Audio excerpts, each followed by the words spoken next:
The world didn't fall in a day, it bent. It bent the moment Wonder Woman stopped asking permission.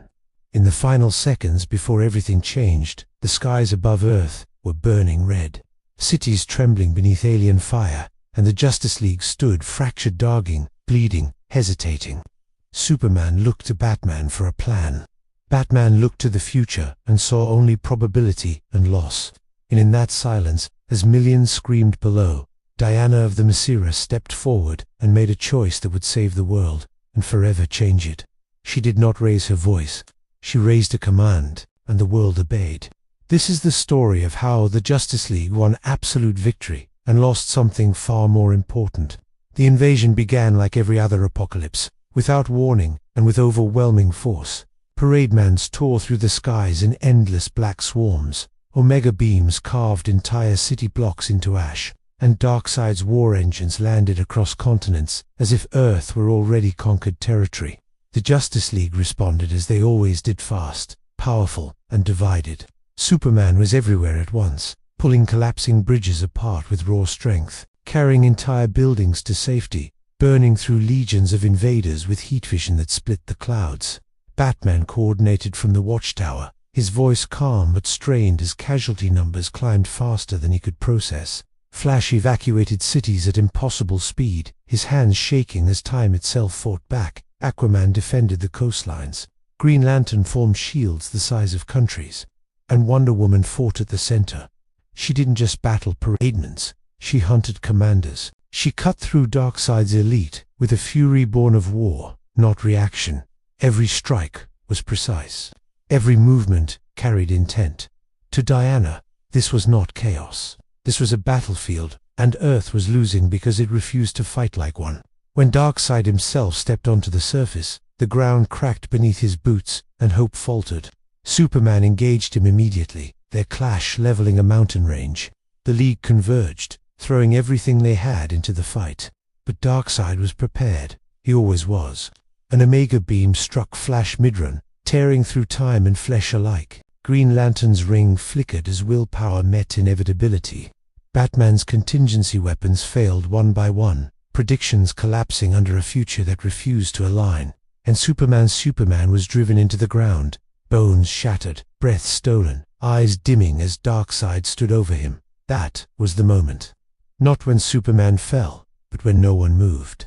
No command came, no plan, no decisive strike. Only hesitation, born from fear of crossing lines they had sworn never to cross. Diana saw it clearly then. This was not a failure of power. This was a failure of leadership. She stepped between Darkseid and Superman, her armor scorched, her sword glowing with divine heat. Darkseid smiled, sensing resistance, expecting another noble defeat. Instead, Diana spoke not to him, but to the League. Enough. The word carried across the battlefield, cutting through explosions, through screams, through doubt. Batman looked up from his console. Aquaman froze. Mid attack. Even Darkseid tilted his head, intrigued. "We have defended this world for years," Diana continued, her voice steady, absolute. "And every time evil returns, stronger because it believes us weak, because we hesitate, because we fear becoming what we fight." If she turned her blade toward Darkseid. "I do not."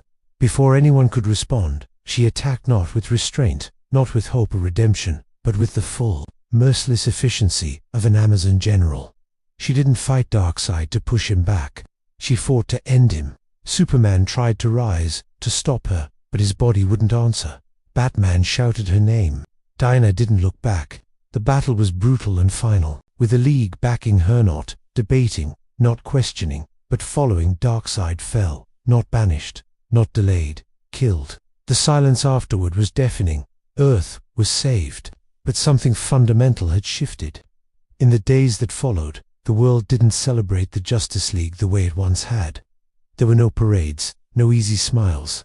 People watched Diana differently now, with awe, with fear, with relief. Governments demanded answers. Batman demanded explanations. Superman demanded understanding. Diana gave none of it. At the first League meeting after the war, she stood at the center of the watchtower, hands clasped behind her back like a queen addressing generals. "We won," she said, because for the first time, We stopped pretending this was a game of morality instead of survival. Batman challenged her immediately. He spoke of lines crossed, of consequences, of how close they had come to becoming tyrants. Superman spoke next quietly, painfully, about hope, about what the world needed them to represent. Diana listened, and she spoke words that would echo through history. Hope without order is weaknesses, and Earth can no longer afford weakness. She proposed a new structure for the Justice League: clear command, absolute response authority. No more waiting for governments that couldn't protect themselves. No more hesitation when lives were at stake. She did not ask for leadership. She claimed it, and to the shock of everyone, one by one the League did not oppose her, because they remembered the battlefield. They remembered the silence. They remembered what it took to win. As Diana took her place at the head of the table, a new era began, one forged, not in justice alone, but in conquest of fear itself. The Amazon Empire had taken its first breath. The world felt the change before it understood it. Within weeks, Diana's command reshaped everything. The Justice League no longer reacted to crises after they erupted. They arrived before disasters could unfold, dismantling threats with frightening efficiency. Arms dealers vanished overnight. Rogue states woke to find their nuclear silos dismantled, their generals bound in indestructible energy constructs, their war plans erased before a single order could be given. Crime syndicates collapsed as if struck by divine judgment. And at the center of it all stood Wonder Woman. She did not hide. She did not rule from shadows like Batman once had. She appeared openly, armored and unyielding, speaking to the world as a protector who no longer asked permission to protect. Her words were calm, reasoned, impossible to dismiss. "Peace is not the absence of conflict," she said in her first global address. "It is the certainty that injustice will be answered." For many, she became something more than a hero. She became a symbol of order in a chaotic world. Polls showed global approval soaring. War zones went silent. Borders meant less when armies were rendered obsolete overnight. But inside the Justice League, silence carried a different weight. Superman watched her closely, conflicted. He couldn't deny the results. Fewer deaths, fewer wars, fewer screams echoing through the atmosphere. He could hear but no longer had to answer. And yet, something in Diana's eyes unsettled him, not cruelty, not arrogance, but certainty. Absolute certainty. Batman felt it even more sharply. The Watchtower had changed. Tactical rooms were reorganized. Command hierarchies rewritten. Diana now stood where Batman once did, not as a strategist lurking in the dark, but as a general issuing orders with the expectation they would be obeyed, and they were. Even him. That was what disturbed him most. Batman prided himself on independence, on preparation, on never allowing anyone absolute control. But Diana didn't need to threaten or manipulate. She appealed to something deeper, the undeniable truth that her way worked. Every argument Batman prepared dissolved when measured against the lives saved. That made her dangerous. The first real fracture came when a rebellion rose in Eastern Europe. Not a supervillain, not an alien invasion. A human resistance movement armed with stolen tech, claiming they were fighting against global enslavement under gods. Diana ordered immediate intervention. Superman hesitated. "They're not terrorists," he said. "They're scared." "Fear is not an excuse for violence," Diana replied. "They've already killed thousands." Batman suggested negotiation, surveillance, a slower approach. Diana looked at him, then not angry, not dismissive but resolute. "Every hour we wait," she said, "more innocents die. I will not trade lives for comfort." The League moved in under her command. The rebellion was dismantled in minutes. No casualties among civilians. The leaders were imprisoned in Themyscira, containment cells, nation magic, unbreakable, eternal. The world applauded. But Superman stood over the prison afterward, listening to the muffled shouts of men who would never see daylight again. "They'll never get a trial," he said quietly. "They declared war on peace," Diana answered. "The verdict is already written." That was the moment Superman realized something terrifying. Diana did not see herself as judge. She saw herself as law. The tension spread through the League. Aquaman supported her. Openly surface wars had plagued his people for centuries. And under Diana's rule, the oceans were finally left in peace. Green Lantern followed orders, trusting the structure, trusting that willpower required direction. Flash tried to stay optimistic, but time felt heavier around Diana, as if the future itself bent toward her vision. Only Batman and Superman stood apart, watching, calculating, worrying. Then came the day. Diana summoned them alone. No alarms, no crisis. Just a summons to the Watchtower's throne, chambery designed, expanded, adorned with Amazonian banners and ancient symbols of authority. Diana stood waiting, hands resting on the pommel of her sword. "I know you question me," she said before either could speak, "and I understand why." Batman said nothing. Superman met her gaze. "The world doesn't need rulers," Superman said. "It needs hope." Diana stepped closer, her voice soft but unyielding. "The world had hope," she said. It burned. She activated the holodisplay behind her. Images filled the chamber, alternate futures timelines pulled from flashes, Speed Force readings. Probabilities Batman himself had once calculated. Worlds where the League hesitated. Worlds where Superman held back. Worlds where millions died because heroes chose restraint over resolve. "I am not taking choice away from humanity," Diana said. "I am taking the burden of survival off their shoulders." Batman's jaw tightened, and when they no longer recognized themselves in that world. Diana looked at him, truly looked at him. "Then they will adapt," she said, "or they will fall. Just as every civilization has." The words hung between them like a blade. That night, Batman activated contingencies he swore he would never use. Not weapons plans, fail-safes, paths to stop Diana if she ever crossed the final line. Unbeknownst to him, Diana had already accounted for that. Because an Amazon queen does not rule by ignorance, she rules by foresight. And far beyond Earth's orbit, ancient eyes turned toward the planet not with invasion in mind, but calculation. Earth was no longer weak. Earth had an empire. The first strike against the Amazon Empire did not come from Earth. It came from the stars, a coalition of cosmic powers, empires that had watched Earth from a distance, waiting for the day its heroes failed, and now watched with alarm. Worlds once destined for conquest under Darkseid had fallen silent. Trade routes shifted. War economies collapsed. Fear spread through civilizations built on domination. Earth was no longer predictable, and that made it dangerous. The attack was surgical. A fleet of reality-piercing vessels emerged beyond Jupiter's orbit, bypassing conventional detection. They didn't bombard cities. They didn't announce war. They targeted something far more symbolic: the Watchtower. Alarms screamed as space itself folded inward. Energy shields shattered. Green Lantern barely stabilized the station as parts of it phased in and out of existence. Batman's systems went dark, one by one, not hacked, but erased. Diana arrived first. She didn't ask for reports. She didn't demand explanations. She issued commands. Flash, evacuate non-combat personnel. Lantern, hold the outer perimeter. Aquaman, prepare Earth's planetary defenses. Superman, she paused. With me. They met the invaders head-on in the vacuum of space. Beings of living gravity and collapsing light, wielding weapons designed to neutralize gods. Superman struggled against forces that bent physics around him. Green Lantern's constructs dissolved under conceptual entropy. Even Diana felt the strain as her blade struck enemies that rewrote themselves between blows. For the first time since Darkseid, the League was being pushed back. And Diana adapted. She ordered a maneuver no hero had ever dared before. She commanded Flash to run not forward but backward, into the Speed Force, carrying her voice through time itself.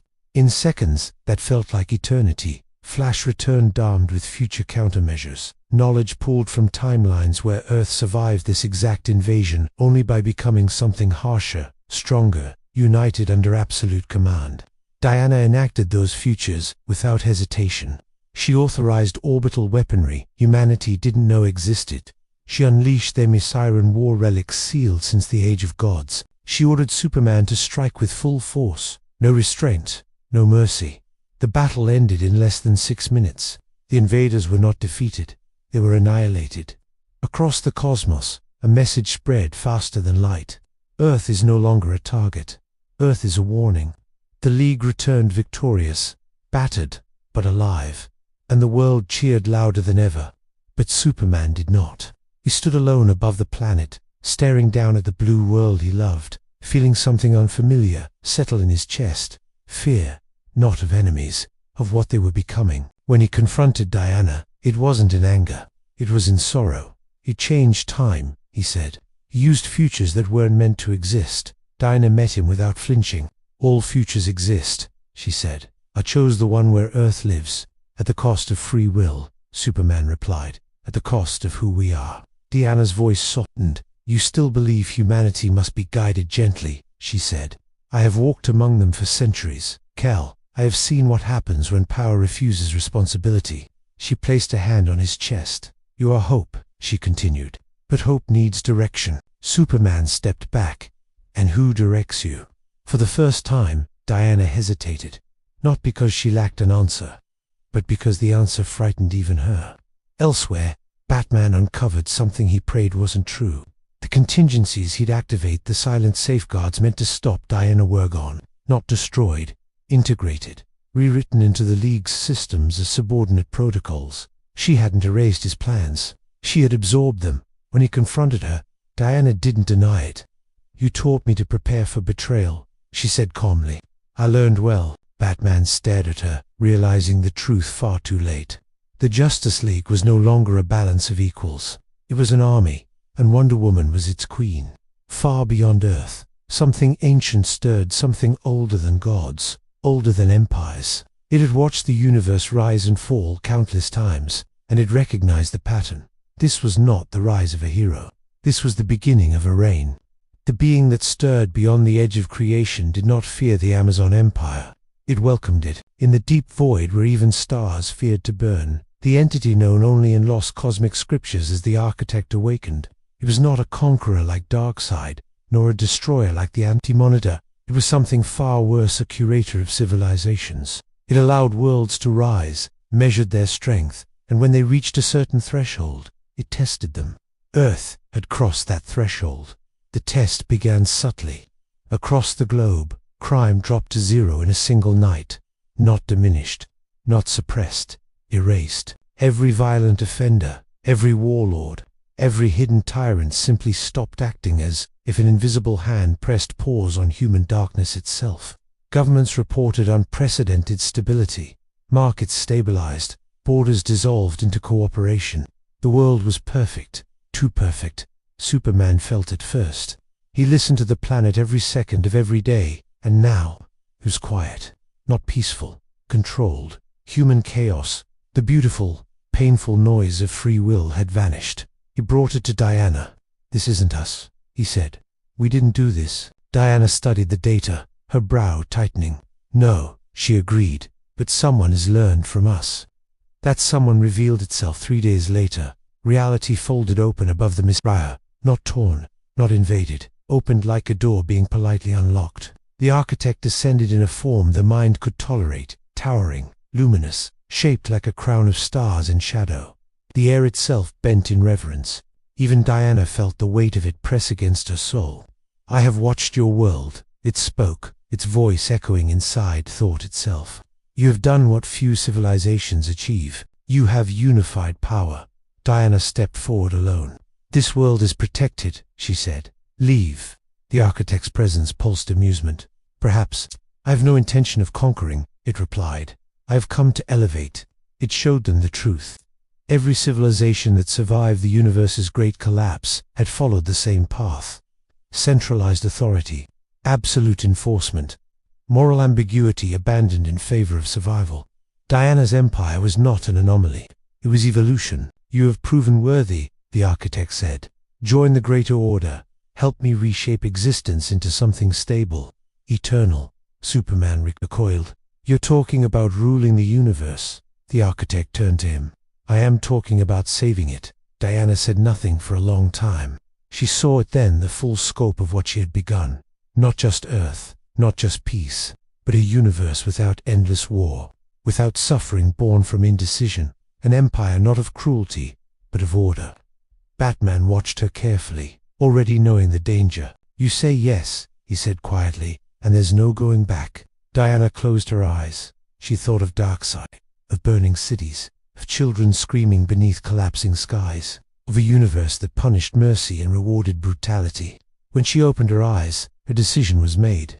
We will not serve you, she said to the Architect, but we will learn from you. The entity regarded her, something like respect forming in its infinite consciousness. "Then, your test continues," it said, and with that, it vanished. The perfection ended instantly. Crime returned, fear returned, choice returned, but something else remained: knowledge. Diana knew now what the universe expected of Earth, and she knew something else. The League would not follow her forever.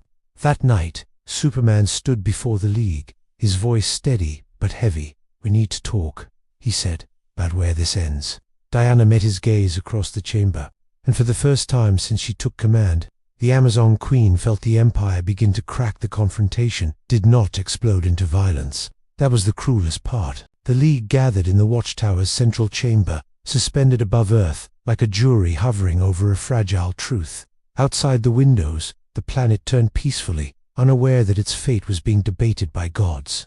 Superman spoke first, because he had to. "We were never meant to rule," he said, his voice calm but carrying the weight of centuries. "We were meant to inspire, to protect choice, even when that choice leads to mistakes." Diana stood across from him, hands behind her back, posture regal, unshaken. "And how many graves were filled by those mistakes?" she replied. "How many worlds burned because heroes hesitated?" Flash shifted uncomfortably. Aquaman folded his arms. Green Lantern watched the floor. Batman said nothing. He was already several steps ahead, running outcomes in his mind. Superman stepped closer to Diana. "You didn't just change how we fight," he said. "You changed what people believe they are. They don't look up anymore." They weighed that landed. For a brief moment, Diana's expression softened, not with doubt, but with something like grief. "I never wanted worship," she said. "I've wanted safety." Batman finally spoke. "And you got it," he said, "at the price of dependency." Diana turned to him slowly. "You of all people," she said, "should understand sacrifice." "I do," Batman answered. "That's why I know when someone's sacrificing everyone else." The air grew heavy. Power hummed beneath the surface. Not anger, conviction. Superman took a breath. "This ends now," he said. "We stand down. We return authority to the world's people. We go back to being symbols, not rulers." Delik waited. Diana looked around the room, meeting every gaze. Some were uncertain, some afraid, some loyal. Then she spoke words that would change everything. "If we step back," she said, "everything we've prevented will return. Wars, tyrants, extinction-level threats. And when it happens again, they will beg us to lead." She faced Superman. "And you know I'm right." He did. That was the tragedy. Before anyone could respond, alarms screamed through the Watchtower. Not red alert warnings, something older, deeper. Batman's systems activated without his command. Ancient glyphs flared across the walls. Batman's eyes widened. "No," he whispered. Diana turned sharply. "What is this?" Batman didn't look at her. "The failsafe," he said. "The last one." The Watchtower's lights dimmed. A containment field snapped into place around Diana. Alone layers of magic, Kryptonian tech, NTH, metal, and contingencies, written by a man who planned for the fall of gods. Superman stared in shock. "Bruce, I couldn't risk it," Batman said. "If she crossed the final line, if the Empire became permanent, this was the only way." Diana tested the field. It held. She didn't scream. She didn't rage. She laughed. A quiet, disappointed sound. "You think this stops an idea?" she asked. "You think you can put order back in the bottle?" She looked at Superman not with anger, but with something like sorrow. "I trusted you," she said. "All of you." Then the world shook. Not Earth. Reality. The containment field shattered not from within, but from beyond. Space tore open as the architect returned, its presence crushing, overwhelming, absolute. "You failed the test," it declared. The League braced for annihilation. But the architect did not strike Diana. It bowed to her. "You were willing to be betrayed for your vision," it said. "That is the mark of true rule." Superman stepped forward. "She doesn't belong to you." The architect's gaze fell upon him. "She belongs to inevitability." In a flash of impossible light, Diana vanished. The Watchtower stabilized. The alarms ceased. The sky outside was peaceful once more, but the League stood frozen. Wonder Woman was gone. And somewhere beyond the universe's edge, the Amazon Queen stood at the threshold of something far greater than Earth, an empire not of one world, but of existence itself. The universe did not notice Diana's absence at first. Stars still burned. Civilizations still rose and fell. Time continued its endless march. But beneath that familiar motion, something subtle shifted like gravity, changing direction without warning. Diana awoke in a place without ground or sky. It was a vast convergence of realities, a nexus where timelines overlapped, like strands of light woven into an infinite tapestry. She could see countless versions of existence at once, worlds where heroes ruled, worlds where they died, worlds where hope never existed at all. The architect stood before her, no longer restrained by form. Here it was a concept given voice. You stand at the fulcrum, it said. Every civilization that endures reaches this moment, the choice to guide or to let chaos consume everything. Diana felt the weight of it press into her soul, but she did not bend. You mistake me, she said. I do not seek dominion. Yet you ruled, the architect replied. I protected, Diana answered. And if protection demands command, then so be it. But I will not become a cage for existence. The architect studied her, timeline shifting in response. Then prove it, it said. And with a thought, it cast her back, not to the present, to the future. Diana found herself standing on Earth, centuries from now. The sun was dimmer. Cities stretched across continents, pristine and silent. No war, no hunger, no crime, no heroes. Statues of the Justice League towered over plazas like forgotten gods. Humanity had evolved, peaceful, efficient, and utterly dependent. They did not struggle. They did not dream. They endured. Diana walked unseen among them, listening to their thoughts, feeling their emptiness. This was the ultimate outcome of her empire, a world perfectly safe and perfectly still. This is what you built, the architect said, its voice echoing everywhere. Diana clenched her fists. No, she said. This is what happens when leadership forgets when to end. The vision shattered. She was hurled into another future, one without her rule. Chaos, war, the Justice League fractured.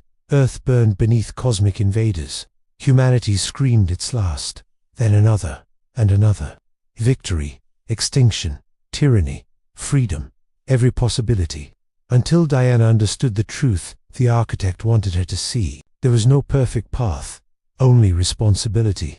When she returned to the Nexus, Diana was changed, not hardened, but clarified. You want a ruler? She said. I will give you a guardian. The architect paused. For the universe to survive, it said, someone must decide when order is necessary, and someone must decide when to let go, Diana replied. That is the balance you lack. For the first time since its awakening, the architect hesitated. Back on Earth, the Justice League felt it a pull, a pressure, as if the universe itself were holding its breath. Superman hovered above the planet, eyes closed, listening for a voice he feared he might never hear again. Then he returned, not in light or thunder, but standing quietly in the watchtower, exactly where she had vanished. Batman froze. Flash gasped. Green Lantern's ring flared in recognition. Superman turned. Diana. She looked at them all, truly looked tanned.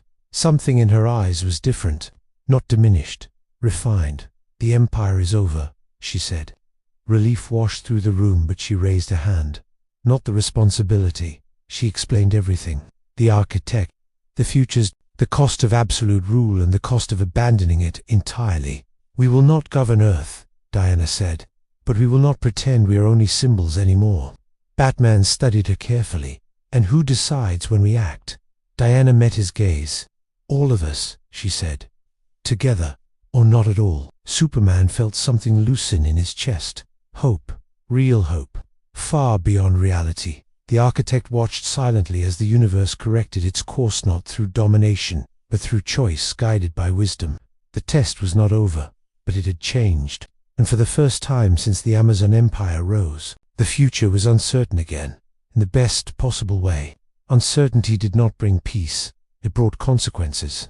The moment the Amazon Empire truly ended, when Diana dissolved the absolute command structure and returned the League to shared authority, the universe reacted like a body losing a cast too early. Old fractures, once held together by force and fear, began to reopen, not all at once, but enough.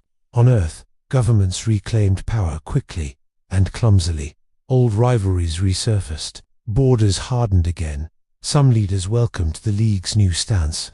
others saw weakness, and some saw opportunity. The first major crisis came from within humanity itself. A global coalition of nations formed the Human Sovereignty Initiative, publicly declaring that Earth no longer required unchecked, godlike overseers. Their words were calm, diplomatic, reasonable. Their actions were not. They unveiled weapons built from stolen alien technology, reverse-engineered from years of League battles, null-gravity cannons, meta-dampening fields, even a crude imitation of Batman's contingency logic designed, not to kill the League, but to neutralize them. Insurance, they called it. Superman wanted to talk. Batman wanted to prepare. Diana stood between them, feeling the weight of the choice she had made. When the first HSI strike disabled a League response team in South American Neanderthal, but humiliating the debate ended, the League intervened. Carefully, no borders crossed, no governments toppled, just a direct confrontation. Diana stood before the world's leaders in Geneva. No throng, no banners, no empire behind her only truth. You fear us, she said. That fear is understandable. But understand this: we are not your enemies, and we will not be your weapons. A general stood and accused her openly. You ruled us once already. How do we know you won't again? Diana did not deflect the question. You don't, she said. The room fell silent. But you will know when we must, she continued, because we will stand in the open, together, and we will accept the cost. Batman watched closely. This was the difference. The Empire would have crushed this resistance before it grew teeth. This Diana allowed it to exist. That night, Superman confronted her privately. You are letting them arm themselves against us, he said. People will get hurt. Yes, Diana replied. And if we stop that by force, we proved them right. He struggled with it. He always had. Across the galaxy, however, patience was thinner. The vacuum left by Earth's retreat from cosmic dominance did not go unnoticed. Old enemies stirred. New conquerors tested borders once held by fear of the Amazon Empire. One of them came to Earth not with armies but with prophecy. A being calling itself Calathra arrived alone, bearing ancient cosmic records that predated even the Guardians. It spoke only to Diana. You broke the pattern, it said. Empires rise. Empires fall. You stepped away. I chose balance, Diana replied. Calathra's many eyes narrowed. Balance invites predators. It showed her visions of what was coming, an interstellar convergence war, drawn toward Earth because of its unique position, a world protected by gods who refused to rule, but could not fully retreat. Diana felt the familiar weight return. Not command, responsibility. When she brought this to the League, the room divided once more. Aquaman supported proactive defense. Green Lantern warned of cosmic politics. Flash feared timelines collapsing again. Batman quietly began preparing for something he couldn't yet name. And Superman looked at Diana with the same question he'd asked since the beginning. How far are you willing to go? She answered honestly. As far as necessary, she said, and no further. Far beyond the stars, the architect observed, a Gnot intervening, not judging, just watching. Because this time, the outcome was no longer inevitable. It would depend on choice. The convergence war did not announce itself with fire. It began with disappearance.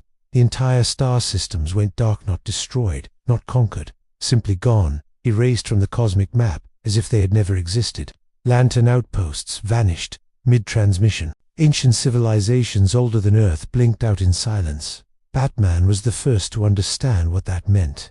This isn't invasion, he said, projecting the data across the watchtower. It's filtration. Diana felt the words sink into her bones. The universe wasn't being attacked, it was being edited too. Calathra returned, this time wounded, its radiant form fractured. The cull has begun, it rasped. Civilizations that cannot impose order are being removed. Chaos is inefficient. Superman clenched his fists. By who? Calathra looked at Diana. By what follows after empires fail. The truth unfolded piece by piece. A collective intelligence born from collapsed dominions across time worlds that tried to rule, failed, and left behind remnants of authoritarian logic, stripped of empathy. They had merged into a singular purpose. The null dominion. Not conquerors, not tyrants. Executioners of disorder. And Earth sat directly in their path. Because Earth was undecided. The first null probe arrived above Mars, smooth, unstoppable. Green Lantern engaged it and was nearly erased, his construct unraveling into mathematical nothing. Superman intercepted, barely diverting it before it completed its scan. The verdict was clear. Earth would be judged. The League argued for hours. Evacuation was impossible. Diplomacy meaningless. Resistance uncertain. Finally, all eyes turned to Diana, not because she commanded, but because she had seen this before. "This is the cost of indecision," she said quietly. "The Empire protected us from this." Batman stiffened. Superman said nothing. "But the Empire would also prove them right," Diana continued. "Order enforced through fear becomes the very thing they believe should survive." She stepped forward. "We will not rule Earth again," she said, "but we will lead it together." Her plan was dangerous, possibly catastrophic. She proposed something no civilization had ever attempted.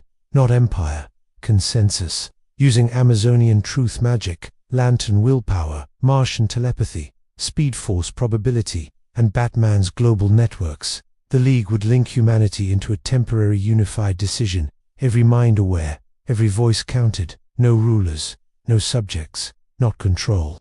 Choice at scale. Superman was the first to object. "That's billions of mind-sphere anger." "Yes," Diana said. "And hope." Batman's voice was low. "If it fails, we fracture the species. And if we don't," Diana replied, "we're erased." The League agreed. The moment the connection activated, the world changed. Every human felt it, not commands, not voices telling them what to do, but understanding. The weight of consequence. The knowledge that survival required cooperation, not submission. The Null Dominion arrived. A presence so vast it dimmed the stars. It observed Earth, measured it, and hesitated. For the first time in its existence, because Earth did not fit the pattern. It was not ruled, it was not chaotic. It was choosing together. Evaluation stretched into eternity. Then the Null Dominion withdrew. Earth was spared. The connection collapsed. Humanity returned to itself, exhausted, shaken, changed. They remembered enough to know what was possible. Diana fell to one knee, drained. Superman caught her before she hit the floor. "You didn't rule them," he whispered. "No," she said weakly. "They ruled themselves." The universe moved on. The architect observed one final time and did not return. The test was complete.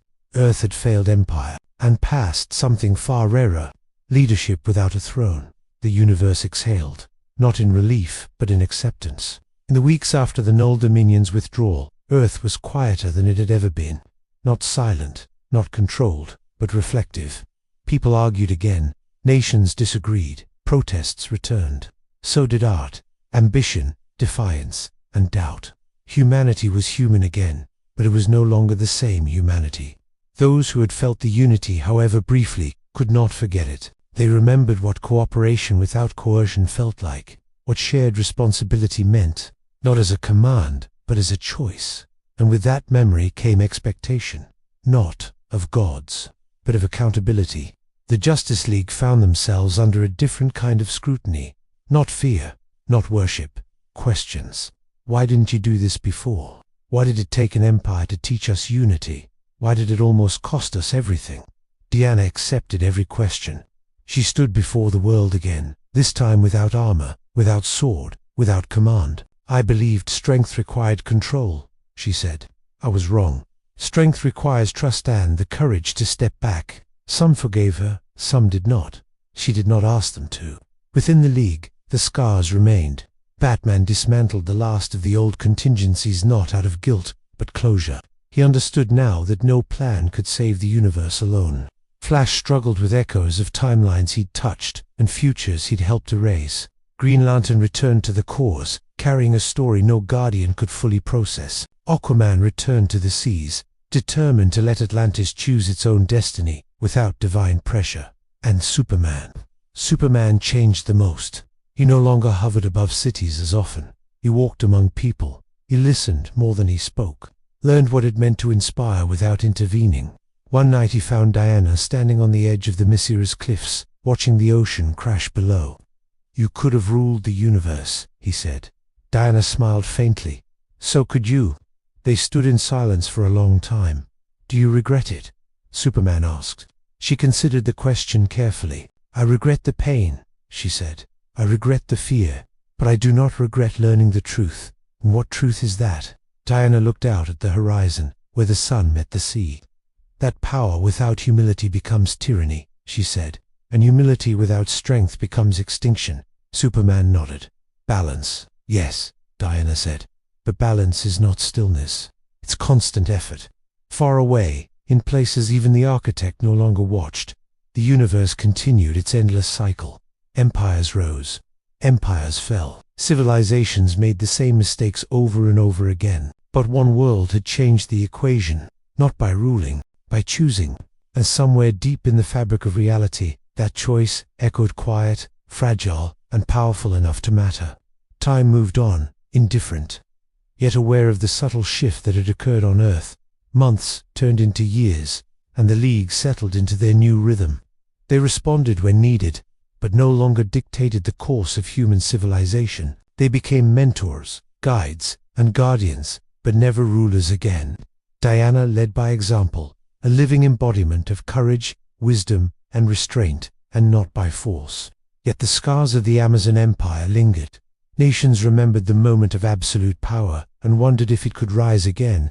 Heroes themselves carried the weight of decisions made and avoided, knowing the fine line between salvation and domination. The balance Diana had fought for was delicate, and every day tested its fragility. In the quiet moments, Diana reflected on the choices that had brought her here. She remembered the battles, the victories, the crushing weight of responsibility. She remembered the eyes of humanity, fearful, hopeful, and at times demanding. And she realized that leadership was not about enforcing peace. It was about empowering others to choose it for themselves, even if that choice was imperfect. Superman often joined her on the Themyscira's cliffs, watching the sun rise over a world that had survived not because of empire, but because of unity. "You taught us all a lesson," he said one morning, voice low, thoughtful. "Not just about power, but about trust." Diana smiled faintly. "Trust is earned, not given. And the hardest part is trusting that others can choose wisely without our guidance." Batman, always watchful, came less often, but when he did, he brought no plans, no contingencies, only perspective. He had seen the Empire rise, he had calculated its fall, and he now understood that some victories cannot be achieved through control, only through restraint. The world began to rebuild, and humanity carried the memory of the Amazon Empire like a cautionary tale embedded in their collective consciousness. They learned to question, to debate, to deliberate, not waiting for heroes to act, but recognizing that action was possible if guided by conscience and courage. In time, the League's presence became a symbol not of dominance, but of potential. Children grew up hearing the stories of the Amazon Empire not as a tale of tyranny, but as a lesson in responsibility. Civilizations looked to Earth, not with fear, but with curiosity, inspired by the possibility that a world could survive through wisdom rather than domination. And Diana, the Amazon queen who had ruled and relinquished power, stood once more on the cliffs of the Themyscira, feeling the wind on her face. She had carried the weight of an empire, faced cosmic judgment, and returned to her people, and herself stronger, wiser, and unbound. The Justice League had survived, humanity had survived, and Earth had endured not through absolute control, but through choice, courage, and the enduring truth that power must always serve, never dominate. And as the sun rose, painting the world in golden light, Diana whispered to the horizon, to the memory of what had been, and to the promise of what could be. "We are guardians, not rulers, and as long as we remember that, the world will endure." The Amazon Empire had ended. The Amazon Queen remained enchained, eternal, and resolute. And the story of choice, responsibility, and true leadership had finally been written. This was not the end of the Justice League, or of humanity. It was the beginning of a future worth protecting. The lesson was clear. Power is fleeting, but wisdom, courage, and restraint are eternal. The empire was gone, but the legacy remained. The world would never forget. The Amazon Queen had ruled and learned that sometimes the greatest power is knowing when to step back. The story of Wonder Woman ruling the Justice the League is ultimately a story about the delicate balance between power and responsibility. It shows that even the strongest, most virtuous heroes can be tempted by absolute authority, and that the consequences of such control, no matter how well-intentioned, are profound. Diana's journey illustrates that true leadership is not about dominance or fear, but about guiding with wisdom, fostering choice, and accepting the burden of restraint. By rising to absolute power and then willingly relinquishing it, Diana demonstrates that the greatest strength lies not in ruling over others, but in empowering them to stand, act, and choose for themselves. The Amazon Empire may have ended, but the lessons it left behind about courage, responsibility, and the ethical use of power remain eternal. In the end, the story reminds us that hope, unity, and freedom are not gifts to be imposed, but ideals to be nurtured. Wonder Woman's legacy is not her rule, but her example. A hero who learned that the most lasting victories come not from conquest, but from inspiring the world to protect itself. It is a cinematic testament to the truth that power serves best when tempered by humility, and leadership shines brightest when it empowers rather than dominates. Earth endured, humanity endured, and the Amazon Queen endured, not as a ruler, but as a guardian of what truly matters.